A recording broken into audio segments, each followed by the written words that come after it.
Assalamualaikum warahmatullahi wabarakatuh. Perkenalkan, nama saya Irma Datul Aulia dengan NIM Digit terakhir 130 dari kelas 2022C Prodi S1 Ilmu Administrasi Negara. Pada kesempatan kali ini, saya akan mereview materi dari mata kuliah Komunikasi dan Advokasi Kebijakan dari pertemuan pertama hingga pertemuan ke-15.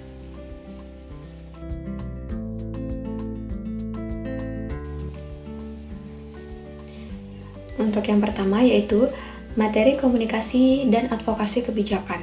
Mata kuliah ini mengajarkan keterampilan melakukan advokasi kebijakan publik, menganalisis isu-isu kebijakan, dan membuat perubahan serta solusi untuk permasalahan kebijakan. Prinsip-prinsip komunikasi dan teknik-teknik advokasi digunakan untuk mencapai tujuan ini. Setelah mengikuti mata kuliah ini, mahasiswa juga diharapkan mampu memahami konsep-konsep dasar komunikasi, advokasi, kebijakan, dan menerapkannya dalam praktik.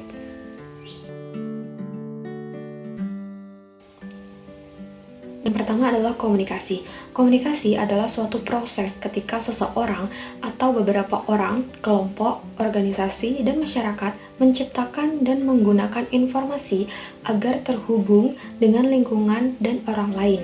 Proses ini melibatkan penyampaian pesan, ide, dan gagasan dari suatu pihak kepada pihak lainnya.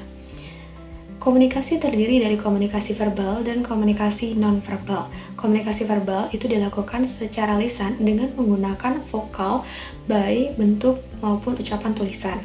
Sedangkan untuk komunikasi non-verbal melibatkan bahasa tubuh atau gerak-gerik yang menunjukkan sikap tertentu untuk mewakili pesan, seperti tersenyum, menggelengkan kepala, atau mengangkat bahu. Selanjutnya yaitu fungsi komunikasi. Fungsi komunikasi terbagi menjadi 3, yaitu yang pertama adalah untuk memastikan pemahaman yang baik tentang pesan dan kebijakan.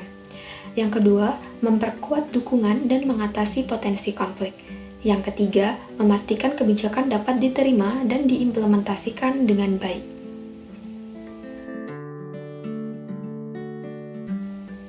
Selanjutnya adalah keterampilan melek media komunikasi.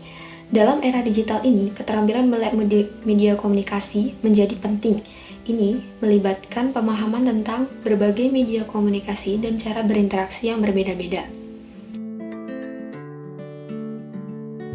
Advokasi kebijakan adalah upaya untuk mempengaruhi pembuat kebijakan agar mengambil tindakan tertentu atau mengubah kebijakan yang ada. Hal ini melibatkan pengumpulan bukti, pengembangan argumen, dan komunikasi strategis untuk memperjuangkan perubahan kebijakan. Advokasi dapat dilakukan oleh individu, kelompok masyarakat, ataupun organisasi yang memiliki kepentingan terhadap suatu isu kebijakan. Yang terakhir yaitu, apa sih hubungan antara komunikasi dan advokasi? Yang pertama, komunikasi yang efektif adalah kunci keberhasilan advokasi kebijakan. Yang kedua, advokasi memerlukan komunikasi yang tepat sasaran, baik dengan pemangku kepentingan maupun dengan publik secara luas.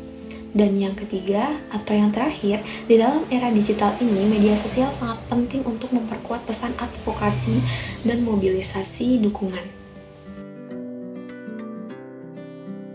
Kesimpulannya, komunikasi dan advokasi kebijakan memiliki peran yang sangat penting dalam proses pengambilan keputusan dan implementasi kebijakan publik. Mengomunikasikan kebijakan untuk publik lebih penting dari sekedar mensosialisasikan kebijakan tersebut. Advokasi kebijakan dapat mendorong perubahan dari luar melalui tekanan, mempengaruhi pembuat kebijakan secara langsung melalui rapat, lobby, dan negosiasi, serta mendorong aktor-aktor lain untuk ikut mengubah kebijakan.